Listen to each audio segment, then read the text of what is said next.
All right, in this quick chapter, we're going to talk about how to set up a technician rate. We can do that here by coming under the service module with the correct permissions. We can click the technician rate.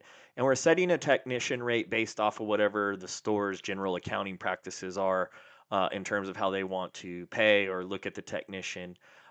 In this case, you can see I have one active technician here. If I click into their name, I can see whether they're active, what the flat rate is or not flat rate, and what the cost is, email, etc. There is really not much to this.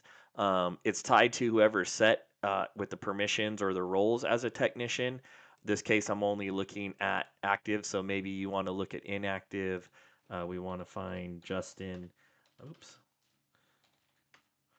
We can go here, we can find Justin because again, this is tied to the users and I can set them to active as again, okay. I can decide whether they're flat rate, yes. And then now when I go back and I set my search to active, I can see the match Justin Quinn. If I take away my search, I can see that I have two active technicians. So again, not much to do in this chapter. It's tied to the users who have a role or permission set as a technician. Again, look for them as active or inactive. You'll find them here. You can click the highlighted name to update the records if you need. Pretty easy task to do in DX1.